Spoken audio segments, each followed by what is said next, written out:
Convido a todos para ficarmos em pé. Irmãos, vamos fazer mais uma oração e vamos já pedir a bênção do Senhor para essa continuação do trabalho nesta tarde. Vamos orar a Deus, enquanto o pastor José Wellington, o pastor Wellington Júnior não chegam. Vamos pedir que o Senhor, como Ele abençoou na parte da manhã, Ele abençoe também agora na parte da tarde. Nosso Deus e nosso Pai, em nome do Senhor Jesus, nós oramos. Senhor, pedimos a Tua bênção em tudo que vamos fazer, nos cânticos que vamos entoar. Também, Senhor, o ensino da Tua santa palavra. Abençoa e usa os preletores nas Tuas mãos santas, Pai. E abençoa, assim, o Teu povo. Abençoa o pastor José Wellington, Teu servo, pastor Wellington Júnior. Ó Senhor, e assim, Pai, nesta continuação, meu Deus, nós Te damos toda a glória, toda a honra e todo o nosso louvor. Pedimos assim, Pai, e agradecemos em nome de Jesus. Amém. Sentemos, irmãos, e vamos louvar a Deus. Qual que é, pastor Joel? 291? O hino 291. Vamos louvar ao Senhor. Pastor Joel, nos ajude aqui. 291, acompanhado com playback de nossa CPAD. Abra aí o seu celular, o seu tablet. 291, vamos louvar ao Senhor.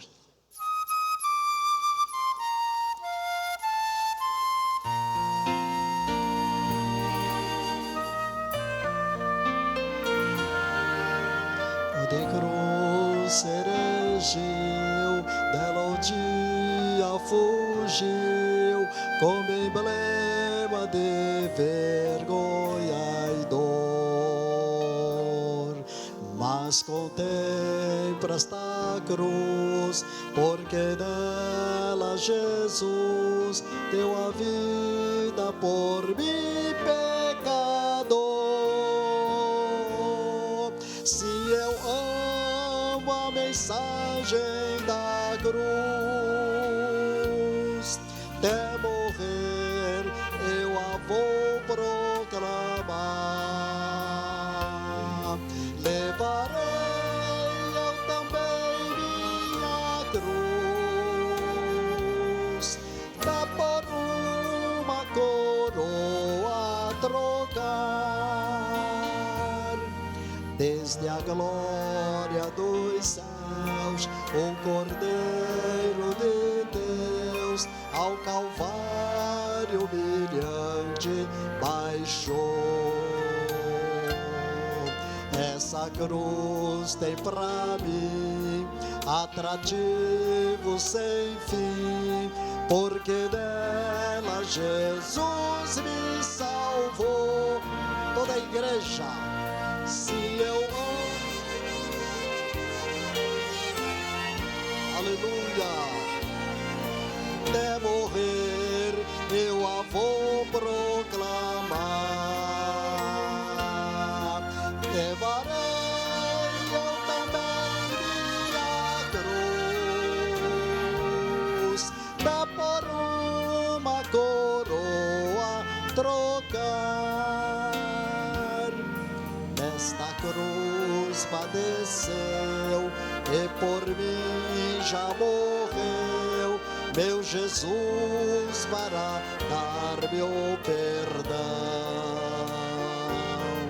E eu me alegro na cruz, dela vem graça e luz para minha santificação.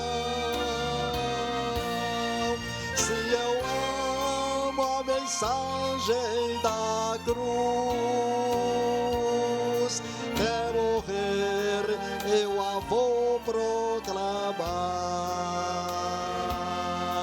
Levarei eu também minha cruz, até por uma coroa a trocar. Eu aqui com Jesus, a vergonha da cruz, quero sempre levar e sofrer. Cristo vem me buscar e com Ele no lar uma parte da glória hei de ter. Se eu amo a mensagem da cruz, até morrer eu a vou proclamar.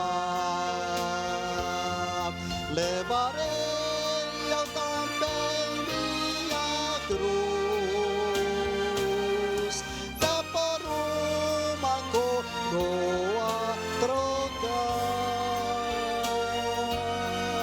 Levarei eu também minha cruz.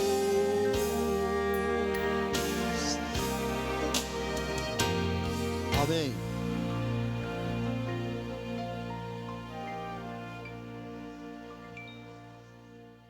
Glória a Deus. Convido os irmãos para ficarmos em pé. Nós vamos fazer mais uma oração.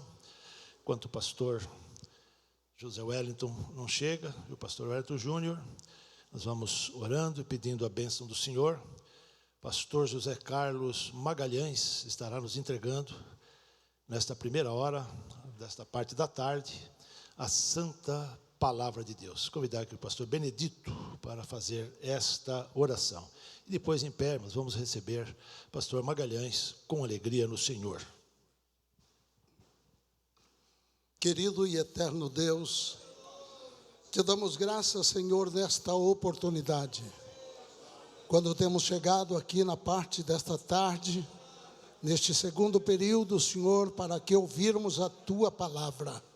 Há uma gratidão na nossa alma e, portanto, te pedimos, venha falar conosco, Senhor. Vem também abrir a porta da palavra, venha usar ao teu servo que estará ministrando a tua palavra.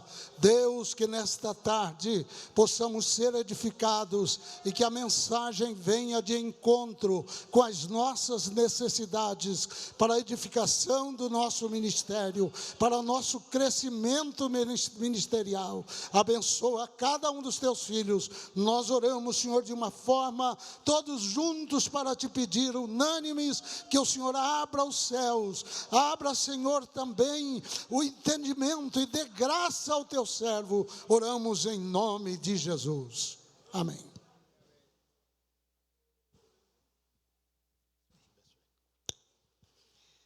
Antes de cantar um hino, meus irmãos queridos, a paz do Senhor.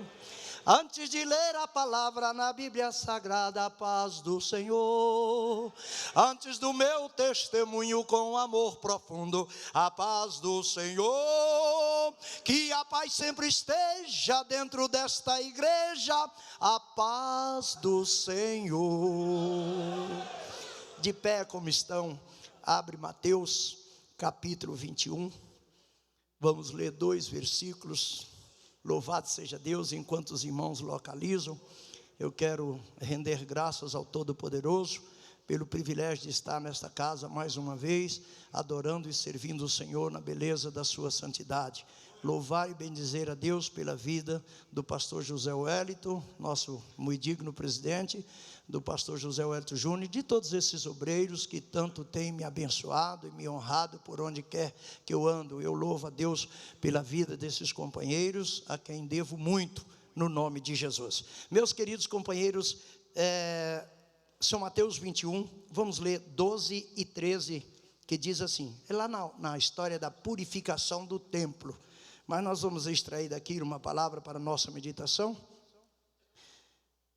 E entrou Jesus no templo de Deus e expulsou todos os que vendiam e compravam no templo, e derribou as mesas dos cambistas e as cadeiras dos que vendiam pombas, e disse-lhes, está escrito, a minha casa será chamada casa de oração, mas vós a tendes convertido em covil de ladrões. Amém. Podeis estar assentados. Eu louvo a Deus, como disse, pela grande oportunidade de estarmos aqui, e eu gostaria de estar pregando aos vossos corações a mensagem intitulada, Jesus entrou no templo e não gostou do que viu. Amém? Jesus entrou no templo e não gostou do que viu. Alguma coisa estava acontecendo no templo que não agradou os olhos do mestre. Tinha alguma coisa no ritual, no cerimonial, que não fazia parte dos projetos de nosso Senhor Jesus Cristo para a sua igreja. Antes, porém, meus irmãos, eu quero fazer uma referência. Talvez os senhores tenham isso de có e decorado, e eu não me importo, mas eu quero fazer uma referência aos nomes da igreja, aquilo que a igreja já foi, porque vai me dar condição e dar condição aos irmãos de entenderem o que foi que Jesus viu na igreja que não gostou. Se alguém quiser mudar o tema, pode colocar o mau uso do templo. Eu não ouvi o amém, agora ouvi. Então vamos lá, pode ser o mau uso do templo, mas quando a igreja de nosso Senhor Jesus Cristo foi edificada, e foi edificada por Ele, Ele disse: eu edificarei a minha igreja, e as portas do inferno não prevalecerão contra ela. Portanto, Ele assume o compromisso de proteger, de blindar, de guardar a igreja que Ele fundou. As outras ele não tem compromisso, o compromisso dele é com a minha. Eu edificarei a minha. Então com a dele ele tem compromisso. Aquela igreja embrionária, ela nasceu com o nome simples. Como era chamado os crentes? Era chamado simplesmente de os do caminho. Esse era o nome da igreja. Quando se via um grupo de evangélicos, de crentes circulando pela rua, quem está passando por ali? Os do caminho. Só isso, não tinha mais nada. A igreja não tinha uma identidade, não tinha um rótulo, não tinha um logotipo, não tinha um nome. Eram os do caminho. Por quê? Porque Jesus pregava dizendo que Ele era o caminho. E as pessoas que seguiam o caminho eram chamados simplesmente de os do caminho. Mas esse nome não durou muito tempo. Algum tempo depois foi substituído por Seita dos Nazarenos. Por quê? Porque Jesus vinha da cidade de Nazaré, uma cidade inexpressiva, que não atraía nenhum turista, não era um centro turístico, que atraía pessoas para gastar seus dinheiros ali, não, era um lugarzinho comum, isolado, até geograficamente não é bonito, mas foi lá que Jesus escolheu para habitar. Ele habitou ali, ele morou ali. Isso, irmão, vale até para nós fazermos um adendo aqui, porque muitos de nós também não tínhamos expressões, não atraíamos em nada, mas Jesus escolheu o nosso corpo, às vezes abatido, alguns até enfermo, para que o Espírito de Deus pudesse habitar. Ele escolheu Nazaré, que não tinha expressão, para habitar, para morar lá. Você também foi escolhido para ser a morada de Deus.